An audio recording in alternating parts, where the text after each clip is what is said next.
ಉತ್ತರ ಕರ್ನಾಟಕದ ಹಲವಾರು ಜ್ವಲಂತ ಸಮಸ್ಯೆಗಳ ಬಗ್ಗೆ ಉತ್ತರ ಕರ್ನಾಟಕದ ಅಕ್ಷರ, ಆರೋಗ್ಯ, ಉದ್ಯೋಗ, ಕೃಷಿ, ನೀರಾವರಿ ಇದ್ರ ಬಗ್ಗೆ ಬಹಳ ಮಹತ್ತರವಾದ ಚರ್ಚೆಗಳು ನಡೀತವೆ ಅಂತ ಹೇಳಿ ನಾವೆಲ್ಲ ಕೂಡ ಅಂದ್ಕೊಂಡ್ವಿ. ಆದರೆ 10 ದಿವಸಗಳ ಅಧಿವೇಶನ ಕೇವಲ 9 ದಿವಸಕ್ಕೆ ಮೀಸಲಾಯಿತು, 1 ದಿವಸ ಕಡಿತ ಆಯಿತು. 9 ದಿವಸದಲ್ಲಿ ಏನೇನು ನಡೆಯುತ್ತೋ ಗೊತ್ತಿಲ್ಲ. ಒಟ್ಟಾರೆಯಾಗಿ ಯಾವ ಪುರುಷಾರ್ಥಕ್ಕೋಸ್ಕರ ಈ ಅಧಿವೇಶನ ಬೆಳಗಾವಿಯಲ್ಲಿ ಕರೆದರೂ ಅದು ಈಡೇರ್ತಾ ಇಲ್ಲ. ಯಾಕೆಂದರೆ ಉತ್ತರ ಕರ್ನಾಟಕದ ಸಮಸ್ಯೆಗಳಿಗೆ ಕೇವಲ 2 ದಿವಸಗಳ ಮಾತ್ರ ಅಂತ ಈ ಚರ್ಚೆ ಕೊಡ್ತಾ ಇರ್ತಾರೆ. ಹಾಗಾಗಿ ಕಲ್ಯಾಣ ಕರ್ನಾಟಕ ಮತ್ತು ಕಿತ್ತೂರು ಕರ್ನಾಟಕ ಭಾಗದ ಹಲವಾರು ಸಮಸ್ಯೆಗಳು ಹಾಗೆ ಉಳಿತವೆ. ಯಾರು ಕೂಡ ಇದ್ರ ಬಗ್ಗೆ ಹೆಚ್ಚು ಚರ್ಚೆಗೂ ಕೂಡ ಅವಕಾಶ ಇದೆ. ಏಕೆಂದರೆ ಈಗಾಗಲೇ ಡಿಸೆಂಬರ್ ಇನ್ನು 3-3.5 ತಿಂಗಳಿದೆ ಅಷ್ಟೇ. ಅಷ್ಟರಲ್ಲಿ 24ರ ಆಯವ್ಯಯದ ಹಣ ಖರ್ಚಾಗಬೇಕು. ಎಲ್ಲಿದೆ? ಆಯವ್ಯಯಕ್ಕಾಗಿ ಘೋಷಣೆ ಮಾಡಿದಂಥದ್ದು ಯಾವುದು ಈಚೆ ಬರಲಿಲ್ಲ. ಬರೀ ಘೋಷಣೆಯಾಗಿ ಉಳಿದಿದೆ ಹೊರತು ಸಿದ್ದರಾಮಯ್ಯನವ್ರ ಸರ್ಕಾರದಲ್ಲಿ ಯಾವುದು ಕೂಡ ಅದು ಇದಕ್ಕೆ ಬರಲಿಲ್ಲ. ಸೊ ಹಾಗಾಗಿ ಸುಮ್ಮನೆ ಇಲ್ಲೂ ಒಂದು ಸಬೂಬು ಅಧಿವೇಶನ ಮಾಡಬೇಕು, ಮಾಡಿಬಿಟ್ಟು ಹೋಗ್ತಾರೆ. ಮುಗಿಯೋದೆಲ್ಲ ಮುಗಿಯೋಕ್ಕೆ ಬಿಡ್ತಾ ಇಲ್ಲ. ಅದು ಪಾಡಿದ್ದು ಮುಗಿಯುತ್ತೆ, ಮುಗಿಯೋಕ್ಕೆ ಬಿಡಲ್ವಲ್ಲ. ಅದಕ್ಕೆ ನಾನು ಹೇಳಿದ್ದೀನಿ, ಪಕ್ಷ ರಾಜಕಾರಣ ಸತ್ತು ಬಹಳ ವರ್ಷಗಳಾಯಿತು. ಎಲ್ಲ ವ್ಯಕ್ತಿ ರಾಜಕಾರಣ, ಮೂರೂ ಪಕ್ಷದಲ್ಲಿ ವ್ಯಕ್ತಿ ರಾಜಕಾರಣ ಮೇಳೈಸ್ತಾ ಇದೆ. ಹಾಗಾಗಿ ಇವತ್ತು ಇದು ಬಿಡೋದಿಲ್ಲ. ಆ ಅಂತರ್ಕಲ ಮುಗಿಯೋದಕ್ಕೆ BJP ನಾಯಕರುಗಳೇ ಬಿಡೋದು. ಉತ್ತರ ಕರ್ನಾಟಕದ ಹಲವಾರು ಜ್ವಲಂತ ಸಮಸ್ಯೆಗಳ ಬಗ್ಗೆ ಉತ್ತರ ಕರ್ನಾಟಕದ ಅಕ್ಷರ, ಆರೋಗ್ಯ, ಉದ್ಯೋಗ, ಕೃಷಿ, ನೀರಾವರಿ ಇದ್ರ ಬಗ್ಗೆ ಬಹಳ ಮಹತ್ತರವಾದ ಚರ್ಚೆಗಳು ನಡೀತವೆ ಅಂತ ಹೇಳಿ ನಾವೆಲ್ಲ ಕೂಡ ಅಂದ್ಕೊಂಡ್ವಿ. ಆದರೆ 10 ದಿವಸಗಳ ಅಧಿವೇಶನ ಕೇವಲ 9 ದಿವಸಕ್ಕೆ ಮೀಸಲಾಯಿತು, 1 ದಿವಸ ಕಡಿತ ಆಯಿತು. 9 ದಿವಸದಲ್ಲಿ ಏನೇನು ನಡೆಯುತ್ತೋ ಗೊತ್ತಿಲ್ಲ. ಒಟ್ಟಾರೆಯಾಗಿ ಯಾವ ಪುರುಷಾರ್ಥಕ್ಕೋಸ್ಕರ ಈ ಅಧಿವೇಶನ ಬೆಳಗಾವಿಯಲ್ಲಿ ಕರೆದರೂ ಅದು ಈಡೇರ್ತಾ ಇಲ್ಲ. ಯಾಕೆಂದರೆ ಉತ್ತರ ಕರ್ನಾಟಕದ ಸಮಸ್ಯೆಗಳಿಗೆ ಕೇವಲ 2 ದಿವಸಗಳ ಮಾತ್ರ ಅಂತ ಈ ಚರ್ಚೆ ಕೊಡ್ತಾ ಇರ್ತಾರೆ. ಹಾಗಾಗಿ ಕಲ್ಯಾಣ ಕರ್ನಾಟಕ ಮತ್ತು ಕಿತ್ತೂರು ಕರ್ನಾಟಕ ಭಾಗದ ಹಲವಾರು ಸಮಸ್ಯೆಗಳು ಹಾಗೆ ಉಳಿತವೆ. ಯಾರು ಕೂಡ ಇದ್ರ ಬಗ್ಗೆ ಹೆಚ್ಚು ಚರ್ಚೆಗೂ ಕೂಡ ಅವಕಾಶ ಇದೆ. ಏಕೆಂದರೆ ಈಗಾಗಲೇ ಡಿಸೆಂಬರ್ ಇನ್ನು 3-3.5 ತಿಂಗಳಿದೆ ಅಷ್ಟೇ. ಅಷ್ಟರಲ್ಲಿ 24ರ ಆಯವ್ಯಯದ ಹಣ ಖರ್ಚಾಗಬೇಕು. ಎಲ್ಲಿದೆ? ಆಯವ್ಯಯಕ್ಕಾಗಿ ಘೋಷಣೆ ಮಾಡಿದಂಥದ್ದು ಯಾವುದು ಈಚೆ ಬರಲಿಲ್ಲ.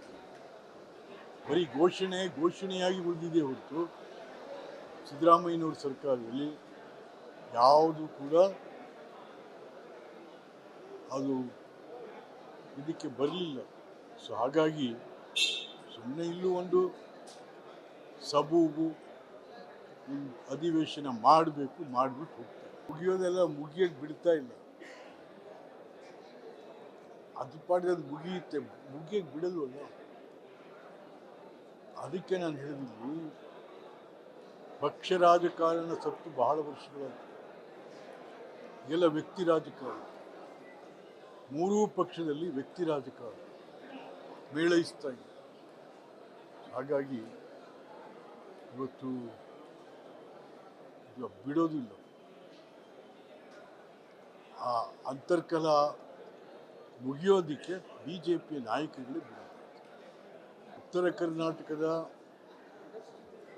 ಹಲವಾರು ಜ್ವಲಂತ ಸಮಸ್ಯೆಗಳ ಬಗ್ಗೆ, ಉತ್ತರ ಕರ್ನಾಟಕದ ಅಕ್ಷರ, ಆರೋಗ್ಯ, ಉದ್ಯೋಗ, ಕೃಷಿ, ನೀರಾವರಿ ಇದ್ರ ಬಗ್ಗೆ ಬಹಳ ಮಹತ್ತರವಾದ ಚರ್ಚೆಗಳು ನಡೀತವೆ ಅಂತ ಹೇಳಿ ನಾವೆಲ್ಲ ಕೂಡ ಅಂದ್ಕೊಂಡ್ವಿ. ಆದರೆ 10 ದಿವಸಗಳ ಅಧಿವೇಶನ ಕೇವಲ 9 ದಿವಸಕ್ಕೆ ಮೀಸಲಾಯಿತು. 1 ದಿವಸ ಕಡಿತಾ ಇತ್ತು. 9 ದಿವಸದಲ್ಲಿ ಏನೇನು ನಡೆಯುತ್ತೋ ಗೊತ್ತಿಲ್ಲ. ಒಟ್ಟಾರೆಯಾಗಿ ಯಾವ ಪುರುಷಾರ್ಥಕ್ಕೋಸ್ಕರ ಈ ಅಧಿವೇಶನ ಬೆಳಗಾವಿಯಲ್ಲಿ ಕರೆದರೂ ಅದು ಈಡೇರ್ತಾ ಇಲ್ಲ. ಯಾಕೆಂದರೆ ಉತ್ತರ ಕರ್ನಾಟಕದ ಸಮಸ್ಯೆಗಳಿಗೆ ಕೇವಲ 2 ದಿವಸಗಳ ಮಾತ್ರ ಅಂತ ಈ ಚರ್ಚೆ ಕೊಡ್ತಾ ಇತ್ತು. ಹಾಗಾಗಿ ಕಲ್ಯಾಣ ಕರ್ನಾಟಕ ಮತ್ತು ಕಿತ್ತೂರು ಕರ್ನಾಟಕ ಭಾಗದ ಹಲವಾರು ಸಮಸ್ಯೆಗಳು ಹಾಗೆ ಉಳಿತವೆ. ಯಾರು ಕೂಡ ಇದ್ರ ಬಗ್ಗೆ ಹೆಚ್ಚು ಚರ್ಚೆಗೂ ಕೂಡ ಅವಕಾಶ ಇದೆ. ಏಕೆಂದರೆ ಈಗಾಗಲೇ ಡಿಸೆಂಬರ್ ಇನ್ನು 3-3.5 ತಿಂಗಳಿದೆ ಅಷ್ಟೇ. ಅಷ್ಟರಲ್ಲಿ 24ರ ಆಯವ್ಯಯದ ಹಣ ಖರ್ಚಾಗಬೇಕು. ಎಲ್ಲಿದೆ? ಆಯವ್ಯಯಕ್ಕಾಗಿ ಘೋಷಣೆ ಮಾಡಿದಂಥದ್ದು ಯಾವುದು ಈಚೆ ಬರಲಿಲ್ಲ. ಬರೀ ಘೋಷಣೆಯಾಗಿ ಉಳಿದಿದೆ ಹೊರತು ಸಿದ್ದರಾಮಯ್ಯನವ್ರ ಸರ್ಕಾರದಲ್ಲಿ ಯಾವುದು ಕೂಡ ಅದು ಇದಕ್ಕೆ ಬರಲಿಲ್ಲ.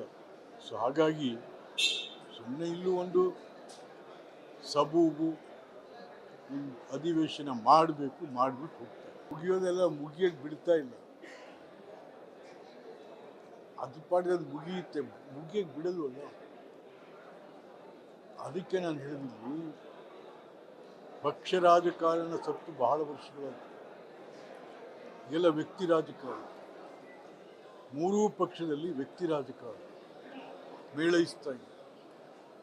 ಹಾಗಾಗಿ ಇವತ್ತು ಇದು ಬಿಡೋದಿಲ್ಲ.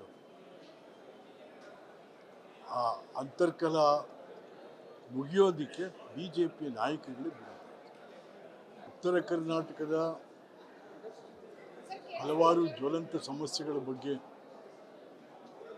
ಉತ್ತರ ಕರ್ನಾಟಕದ ಅಕ್ಷರ, ಆರೋಗ್ಯ, ಉದ್ಯೋಗ, ಕೃಷಿ, ನೀರಾವರಿ ಇದ್ರ ಬಗ್ಗೆ ಬಹಳ ಮಹತ್ತರವಾದ ಚರ್ಚೆಗಳು ನಡೀತವೆ ಅಂತ ಹೇಳಿ ನಾವೆಲ್ಲ ಕೂಡ ಅಂದ್ಕೊಂಡ್ವಿ. ಆದರೆ 10 ದಿವಸಗಳ ಅಧಿವೇಶನ ಕೇವಲ 9 ದಿವಸಕ್ಕೆ ಮೀಸಲಾಯಿತು. 1 ದಿವಸ ಕಡಿತಾ ಇತ್ತು. 9 ದಿವಸದಲ್ಲಿ ಏನೇನು ನಡೆಯುತ್ತೋ ಗೊತ್ತಿಲ್ಲ. ಒಟ್ಟಾರೆಯಾಗಿ ಯಾವ ಪುರುಷಾರ್ಥಕ್ಕೋಸ್ಕರ ಈ ಅಧಿವೇಶನ ಬೆಳಗಾವಿಯಲ್ಲಿ ಕರೆದರೂ ಅದು ಈಡೇರ್ತಾ ಇಲ್ಲ. ಯಾಕೆಂದರೆ ಉತ್ತರ ಕರ್ನಾಟಕದ ಸಮಸ್ಯೆಗಳಿಗೆ ಕೇವಲ 2 ದಿವಸಗಳ ಮಾತ್ರ ಅಂತ ಈ ಚರ್ಚೆ ಕೊಡ್ತಾ ಇತ್ತು. ಹಾಗಾಗಿ ಕಲ್ಯಾಣ ಕರ್ನಾಟಕ ಮತ್ತು ಕಿತ್ತೂರು ಕರ್ನಾಟಕ ಭಾಗದ ಹಲವಾರು ಸಮಸ್ಯೆಗಳು ಹಾಗೆ ಉಳಿತವೆ. ಯಾರು ಕೂಡ ಇದ್ರ ಬಗ್ಗೆ ಹೆಚ್ಚು ಚರ್ಚೆಗೂ ಕೂಡ ಅವಕಾಶ ಇದೆ. ಏಕೆಂದರೆ ಈಗಾಗಲೇ ಡಿಸೆಂಬರ್ ಇನ್ನು 3-3.5 ತಿಂಗಳಿದೆ ಅಷ್ಟೇ. ಅಷ್ಟರಲ್ಲಿ 24ರ ಆಯವ್ಯಯದ ಹಣ ಖರ್ಚಾಗಬೇಕು. ಎಲ್ಲಿದೆ? ಆಯವ್ಯಯಕ್ಕಾಗಿ ಘೋಷಣೆ ಮಾಡಿದಂಥದ್ದು ಯಾವುದು ಈಚೆ ಬರಲಿಲ್ಲ. ಬರೀ ಘೋಷಣೆಯಾಗಿ ಉಳಿದಿದೆ ಹೊರತು ಸಿದ್ದರಾಮಯ್ಯನವ್ರ ಸರ್ಕಾರದಲ್ಲಿ ಯಾವುದು ಕೂಡ ಅದು ಇದಕ್ಕೆ ಬರಲಿಲ್ಲ. ಸೊ ಹಾಗಾಗಿ ಸುಮ್ಮನೆ ಇಲ್ಲೂ ಒಂದು ಸಬೂಬು ಅಧಿವೇಶನ ಮಾಡಿಬಿಟ್ಟು ಹೋಗ್ತಾರೆ. ಮುಗಿಯೋದೆಲ್ಲ ಮುಗಿಯಕ್ಕೆ ಬಿಡ್ತಾ ಇಲ್ಲ. ಅದು ಪಾಡಿಗೆ ಅದು ಮುಗಿಯುತ್ತೆ, ಮುಗಿಯಕ್ಕೆ ಬಿಡಲ್ವಲ್ಲ. ಅದಕ್ಕೆ ನಾನು ಹೇಳಿದ್ದೀನಿ, ಪಕ್ಷ ರಾಜಕಾರಣ ಸತ್ತು ಬಹಳ ವರ್ಷಗಳಾಯ್ತು. ಎಲ್ಲ ವ್ಯಕ್ತಿ ರಾಜಕಾರಣ, ಮೂರೂ ಪಕ್ಷದಲ್ಲಿ ವ್ಯಕ್ತಿ ರಾಜಕಾರಣ ಮೇಳೈಸ್ತಾ ಇದೆ. ಹಾಗಾಗಿ ಇವತ್ತು ಇದು ಬಿಡೋದಿಲ್ಲ. ಆ ಅಂತರ್ಕಲ ಮುಗಿಯೋದಕ್ಕೆ BJP ನಾಯಕಗಳೇ ಬಿಡೋದು.